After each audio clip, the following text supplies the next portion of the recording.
aku dinyatakan positif COVID-19 kayak disambar geledek di tengah siang. Basli yang memang sangat rasa banget gitu sama aku. Masya Allah, aku tuh punya circle yang luar biasa biawak ya jenguk gue tuh. COVID-19 bukan aib. Kita jangan menyesali apa yang terjadi sekarang, karena kita nggak tahu ke depannya ternyata Allah punya rencana apa buat kita.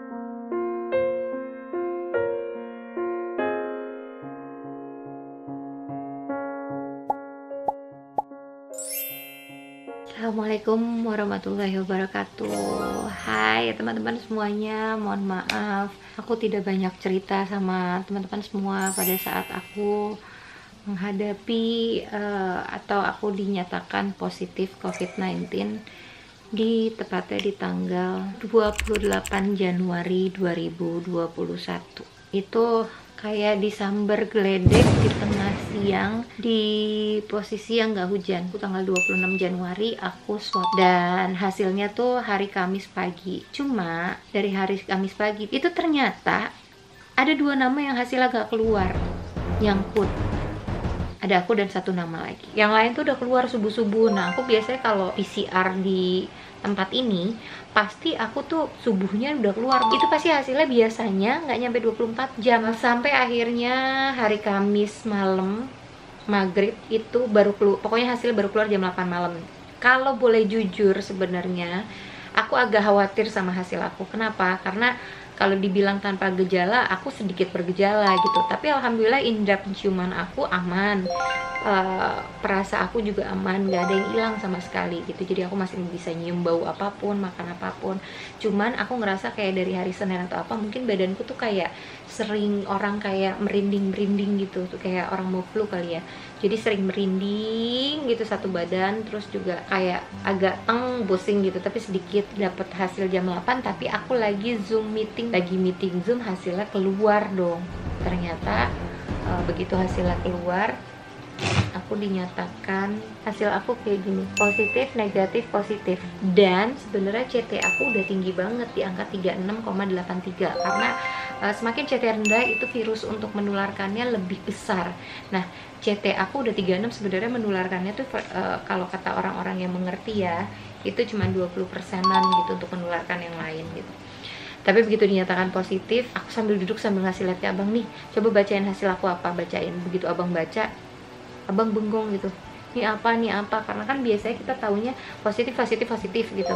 Ini positif negatif gitu, dan ada yang satu yang negatif, jadi kan agak bingung gitu. Kita kan bukan orang kedokteran ya. Pas aku tahu positif, percaya nggak percaya, badan aku langsung kayak selemes-lemesnya badan. Itu bener-bener kayak gitu, udah kayak nggak ada tenaga. Badan tuh kayak tiba-tiba kayak bukan nyerah, tapi kayak menerima, oh ternyata gue positif nih, berarti gue harus istirahat, gue harus jadi badan langsung kayak istilah orang tuh nggak ada tulang badannya. Berusaha kuat iya, tapi aku sempet gak kuat karena abang sempet udah kayak jangan deket bunda gitu ya. Kayak aku ngerasa kayak, aku kenapa sih, orang tadi nggak apa-apa gitu, kok tiba-tiba aku kayak nggak boleh deket sama siapa-siapa. Sempet agak kayak shock sendiri gitu. Terus abang kayak langsung mengeluarkan barang-barang keperluannya dia. Saat itu emang drop banget. Berbicara untuk kita lebih kuat itu lebih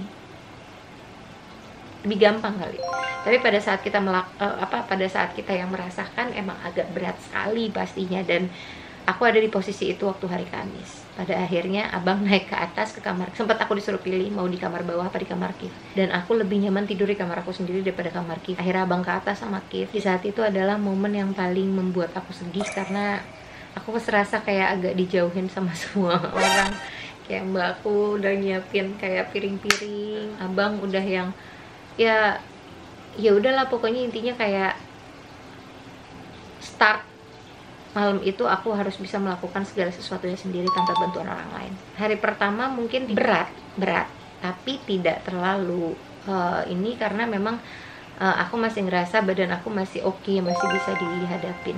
Akhirnya hari Sabtu, tiba-tiba malam aku ngerasa badan aku tuh hari Jumat malam ya, udah masuk Sabtu pagi lah, itu badan aku nggak enak, mulai tidak enak gitu, yang kayak badannya nggak enak deh. Kadang kalau disuruh ceritain kayak aku nggak bisa menceritakan apa yang aku rasain gitu, tapi aku masih bersyukur masih bisa mencium, masih bisa merasa. Tapi aku ngerasa aku nggak bisa merasakan badan aku gitu di Sabtu itu. Sabtu, Minggu, Senin, Selasa. Itu adalah hari-hari terberat aku, karena memang bener-bener aku ada di posisi yang kayak hari ini badannya ngilu, besokannya ngilunya hilang, sakit kepala hilang, tambah lagi tiba-tiba suara.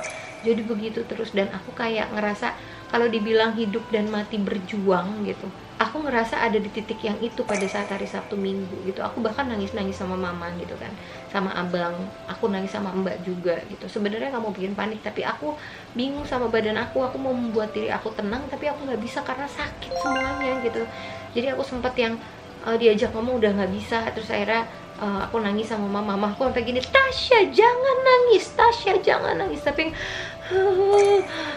gitu, sampai mamaku berpikir apa kalau kamu kayak gini terus kita bawa ke rumah sakit aja gitu, karena aku ngerasa kayak biasanya ada yang nemenin dan bantuin untuk apa yang aku rasain gak enak gitu, ini gak ada gitu. Jadi kayak badan tuh kayak disenggol begini nih, itu tuh sakit banget, terus kayak kepegang gini tuh sakit dan ngilu banget. Ya alhamdulillah aku punya sosok sahabat, keluarga dan teman-teman yang supportnya luar biasa banget, terus juga anak yang luar biasa, Kif Bazli, yang memang sangat perasa banget gitu sama aku dengan kondisi aku yang lagi kayak gitu tuh. Dia tuh yang nggak pernah nggak ada pas, maksudnya nggak pernah nggak nyariin aku gitu, tapi pasti nyariin aku. Jadi dia kayak, halo bunda, ayo oke gitu, terus kayak gimana hari ini, dilawan ya bun, olahraga ya, digerakin ya badannya gitu. Dan itu dilakukan sama semua, apalagi aku punya sahabat kayak Meli sama Sari. Masya Allah, aku tuh punya circle yang luar biasa banget yang mensupport aku di saat aku drop. Mereka yang ada buat aku gitu, termasuk suami hebat, suami yang sabar banget gitu. Karena aku beberapa kali nangis dan ngambek terus sama abang, karena ya mungkin abang nonton saat ini gitu, kayak apa yang dia lakuin kayaknya salah, itu yang dia selalu bilang sama aku, yang apa yang aku lakuin kayaknya salah di mata kamu. Tapi buat aku pada saat itu juga aku ngerasa kayak, kenapa sih Tasya harus marah sama abang gitu. Dan abang juga pastikan panik, cuman aku ngerasa aku butuh perhatian ekstra, bukan hanya dari teman-teman dan sahabat aku dan adik-adik aku, tapi justru dari seorang, bukan dari anak juga, tapi dari sosok suami yang memang bener-bener yang, kan aku tuh anaknya manja banget kali ya. Jadi kayak kalau apa-apa tuh pengennya ditanya, dilihat kondisinya di apa gitu, jadi pengennya diperhatiin. Ya aku juga minta maaf sama abang saat itu kalau mungkin aku juga terlalu drama mungkin ya. Aku mau cerita sedikit deh, kemarin tuh ada kejadian guys. Aduh. Dia makan ikan. Allahu Akbar. Allahu Akbar. Jadi itu ceritanya lagi hujan maghrib, tatonya sebelum maghrib tiba-tiba ada bunyi brak gitu. Itu ibarat kayak kita kejatuhan apa gitu ya, kenceng banget gitu di belakang. Ngeliat kok nggak ada yang jatuh gitu ya, tapi cuman dari jendela situ doang, nggak berani lah kalau keluar gitu. Terus kebetulan mbak aku lagi di luar tuh, set dia lari keluar. Terus kita kelihatan dari jendela cuman kayak, mbak apaan yang jatuh, kata mbak. Nggak ada apa-apa kak. Kebayang, tidak ada apa-apa, tidak ada apa-apa. Akhirnya dia gini, terus dia gini-giniin kolam. Si mbak gini, mungkin itu kali gantungan baju. Terus aku bilang, masa gantungan baju bunyinya kenceng banget, aku bilang gitu. Tahu-taunya begitu mbak naikin tangan, itu ada buntut gede gitu. Wah, itu aku lagi buka horn jendela kaca, aku tarik kacanya, terus aku langsung lemes, jongkok sejongkok-jongkoknya, jalan kayak apa ya, suster ngesot. Nah jalan ke pintu, terus aku nggak ada tenaga. Terus aku bilang, mbak apa itu, astagfirullahaladzim si mbak gitu. Akhirnya nutup pintu, dikunci. Aku bilang panggil security ke belakang. Wah gede banget gitu lah. Di pala aku sih masih ular, jujur di pala aku masih ular, karena yang aku lihat adalah ekornya begitu kan. Allahu Akbar ya, coba bayangin tuh di belakang kamar gua, nggak ada hitungan meter itu. Terus tiba-tiba, pak saya nggak mau tahu, bapak ambil. Aku udah teriak-teriak di situ, udah sampai nangis. Jadi semuanya bener-bener dipegang. Begitu mau dipegang, ternyata dia lompatnya sampai ikan-ikan aku tuh lompat-lompat. Terus kan akhirnya mereka nangkepin. Nah pas satu kali, pas lagi mau nangkep, itu untungnya dia pinter, keluarnya set ke kiri. Coba kalau ke kanan, dia ke arah dapur aku. Dia keluar ke kiri, lompat, terus keluar langsung. Aduh demi Allah gue merinding beneran tuh. Aku masih merinding sampai sekarang. Jadi kalau ngelihat bentuknya aja tuh, fotonya masih takut. Keluar ngejar orang. Jadi dia masuk ke bawah balkon yang lagi renovasi, terus akhirnya dia keluar ke jalan baru bisa ketangkep gitu. Begitu dilihat guys, aku pikir dia sekecil atau apa, gede banget guys. Sumpah mau orang bilang itu biawak, tetep aja di kepala gue itu adalah buaya. Buat aku itu buaya, karena aku ngeliat bentuknya secara jelas kan, dari depan mata tuh di situ. Nah begitu kejadian, akhirnya aku abis ngeliat itu segede itu, aku telepon abang nangis lagi karena aku takut. Aku bilang, mungkin dipikir abang kayak lebay banget nih anak, orang cuma kayak ginian doang gitu. Terus pas abang aku kirimin videonya, apaan tuh gede banget gitu kan, cukup kaget lah. Seorang aku lagi sakit kayak gini, dijenguknya bukan cuma sama makanan minuman bunga gitu ya, biawak ya jenguk gue tuh. Oke, ada beberapa pertanyaan yang menanyakan nih. Alhamdulillah di tanggal 9 Februari ini kondisi aku jauh lebih baik, jauh lebih alhamdulillah sekali lah. Aku bahkan mungkin badan aku udah enak banget, yang aku ngerasain mungkin cuma suara sama nafas. Nah gejalanya tuh meriang, terus badannya ngilu, sakit, dipegang aja sakit, terus nafasnya lebih pendek. Kalau kayak habis melakukan sesuatu, misalnya rapihin kamar atau misalnya jalan-jalan terus sambil ngapa-ngapain, itu habis itu capeknya luar biasa, kayak nafasnya gitu, tapi ngos-ngosan. Terus juga kepalanya sakit hebat, terus juga batuk sama mampet. Dibilang pilek enggak, cuman batuk, dan sekarang masih ngerasa kayak ada slim atau reak di sini. Itu aja sih. Tapi alhamdulillah indah perasa, indah penciuman, semuanya aman, tidak ada masalah.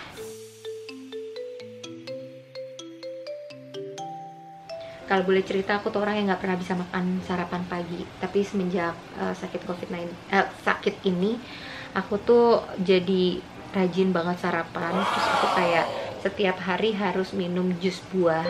Pagi-pagi jam 9 tuh aku pasti minum jus buah, terus sambil keluar kamar jemuran sebentar, makan telur. Terus sarapannya misalnya ada nasi, aku nggak suka nasi tim, tapi misalnya nasi pakai ayam atau misalnya roti gitu, yang penting harus masuk makanan. Kemudian minum obat, habis minum obat nanti siangnya ada yang harus diminum lagi obat-obatannya, makan siang, terus obat siang juga dilanjutkan, sore ada lagi nanti obat, terus dilanjutkan lagi nanti. Ini jam berapa? Tuh aku lupa, aku harus minum obat yang aku harus minum di jam 3:30 sore. Jadi ada obat dari om aku, dan ini aku mau minum obatnya dulu. Sebenarnya guys, kalau boleh jujur, aku tidak pernah bisa minum obat yang bentuknya bulat. Mau gede segede ini aja nih minyak ikan, panjang ini aja, aku tuh bisa minum. Tapi kalau udah bulat, aku tuh nggak pernah bisa minum. Kenapa? Aku terlalu suges dengan obat warna bulat, akhirnya nggak bisa ketelan.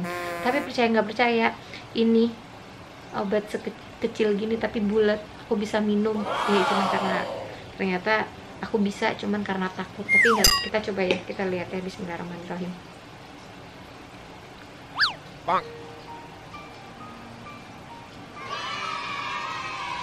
Habis sumpah, posisi minumnya pasti tadi jelek banget karena tiba-tiba dia agak kenyang tuh. Oke, makanan sih bebas, aku nggak.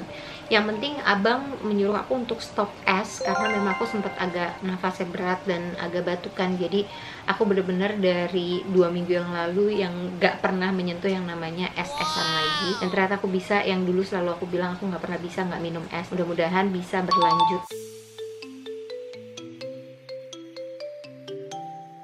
Aku tuh orang yang nggak pernah bisa diem di rumah.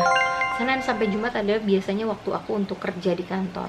Berangkat jam 11 siang atau jam 12 siang, di kantor bisa sampai jam 8 malam, jam 7 malam. Abis itu pulang, besok seperti itu lagi. Dan itu selalu aktivitas yang selalu aku lakukan. Even kadang-kadang mungkin adik-adik aku, Saskia sama anak kantor kayak nggak usah setiap hari bu ke kantor gitu. Tapi aku ngerasa kayak itu kerjaan aku gitu. Aku harus tetap datang gitu. Seenggak, mungkin kalau emang lagi badan capek aja mungkin baru enggak gitu, tapi sebisa mungkin aku pasti ke kantor. Dibilang kangen banget gitu, apalagi sama aktivitas-aktivitas yang kayak yang bisa live bareng di Instagram. Terus juga aku bisa kumpul sama anak-anak kantor, bisa tidur sama Kif, bisa bareng sama Kif, itu Masya Allah banget. Dan jadi kalau ditanya kangen sama, pertama banget kangen sama siapa sih? Sama Kif. Ya gitulah, kalau kangen pasti kangen sama semuanya, kangen sama mama, papa, Kif, abang, walaupun video call tiap malam. Ini aku cuma mau bilang jangan lupa subscribe, like, comment. Enggak. Ya juga nggak apa-apa. Nggak, pokoknya teman-teman terima kasih banyak udah selalu sayang dan udah selalu ngikutin vlog Ardiansyah Family. Aku juga mau bilang terima kasih banyak buat semua teman-teman, baik dari Instagram atau WhatsApp, atau misalnya yang DM atau telepon, video call dan lain-lain.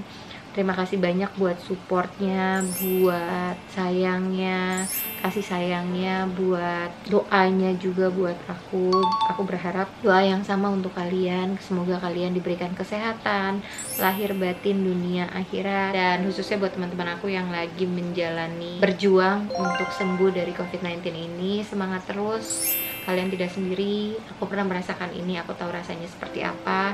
Karena kadang badan orang dengan badan satu dengan badan yang lain itu beda-beda. Ada yang nggak ada gejala sama sekali, ada yang bergejala, ada yang tidak gitu. Jadi COVID-19 bukan aib buat teman-teman. Kalau memang kita tiba-tiba dinyatakan positif, ambil hikmahnya. Mungkin kita harus istirahat. Kita yang waktu kita banyak sekali, dan aku selalu bilang kan sama teman-teman semuanya yang kayak kita jangan menyesali apa yang terjadi sekarang, karena kita nggak tahu kedepannya ternyata Allah punya rencana apa buat kita. Jadi berpikir positif itu pada saat kita lagi tertimpa ujian kayak gini emang berat sebenarnya. Tapi aku yakin buat teman-teman, kalian lebih hebat daripada aku, kalian lebih luar biasa daripada aku. Mungkin kalau misalnya ada yang menghadapi seperti ini, ada yang lebih kuat daripada aku. Nah, aku belajar dari kalian juga. Banyak orang-orang yang aku juga belajar, bahkan aku belajar bukan hanya dari orang yang lebih tua, tapi juga orang yang lebih muda. Kalau ditanya yang membuat aku bahagia adalah melihat orang lain bahagia. Sekali lagi terima kasih buat teman-teman, sampai ketemu lagi.